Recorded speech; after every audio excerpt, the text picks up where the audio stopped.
Għawdex għandu bosta karatteristiċi li jażluh bħala gżira b'identità għalija, fosthom l-ismijiet tal-postijiet. It-tim tagħna ltaqa' mar-riċerkatur Alex Camilleri sabiex jiddiskuti t-toponimi Għawċin.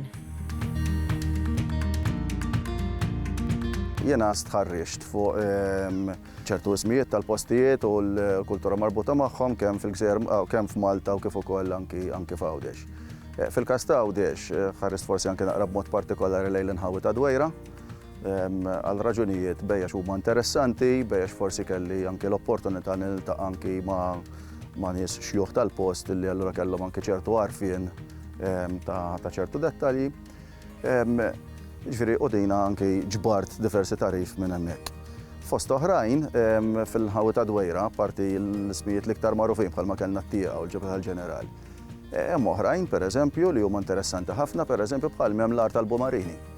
L-Art tal-Bumarini li jinstab wara l-Ġebla tal-Ġeneral jindika li fl-imoddi kellna kien jgħix hemmhekk il-Bumarin, dak li huwa annimal illum għajla naraw għax huwa kważi nqered, li huwa il-Mediterranean monk seal, il-foka monaca.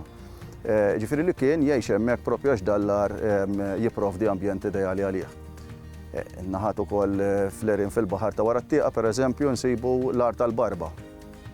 L-Art tal-Barba għar kbir, b'isem forsi llum naraw stramp, kelma li dari kienet tfisser tziju. Kien jagħmlu distinzjoni bejn tziju patern u qed jgħidulu tziju matern mbagħad isibuh bħala barba. Jiġifieri hemm diversi dettalji interessanti li joħorġu wkoll.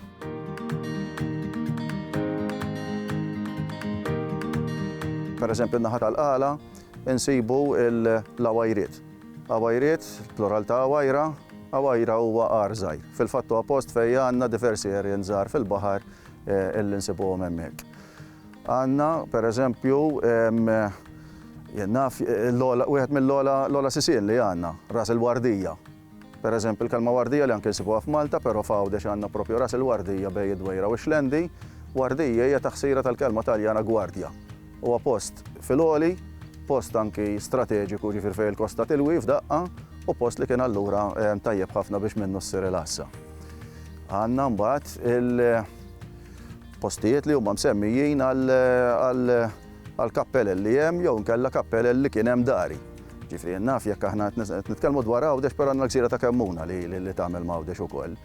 Naf pereżempju jekk għandna il-naħat ngħidhom Santa Marija da magħrufa bħalissa l-bajja għalhekk, hemmhekk għax hemm il-kappella li għadha teżisti hija magħrufa bħala waħda mill-eqdem kappella l-eżistenti.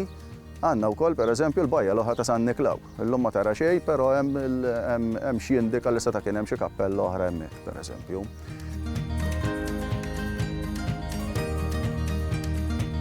Ħaġa li jinsibuha fil-każ taż-żewġ gżejjer ħanajtek, għandna każijiet fejn għandna ċertu tarif jidher f'mapep ta' żmien il-kavallieri.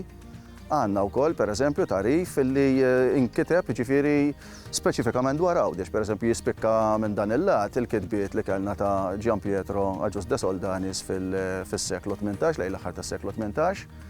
Li kien kiteb speċifikament dwar Għawdex u jidħol anke f'ċertu dettalji tat-toponomastika ta' mal-kosta. Pereżempju jibda jsemmi l-erien ta' Maxxat wieħed wara l-ieħor u anke f'ċertu sekwenza b'mod li jirnexxielek anke tifhem għal liema qiegħed jgħid. Għandek imbagħad kitbiet li kienu dwar kemm Malta u kemm dwar Malta u kemm dwar Għawdex, pereżempju anke seklu qabel ta' Gian Francesco Abela pereżempju, fejn għandu taqsima proprju dwar l-ismijiet tal-postijiet f'Għawdex. Hemm mbagħad kitbiet iktar reċenti, ġifieri ta' diversi kittieba illi wkoll daħlu fis-suġġett uħud minnhom anke billi staqsew lin-nies tal-post bħalma ġieli għamilt jiena.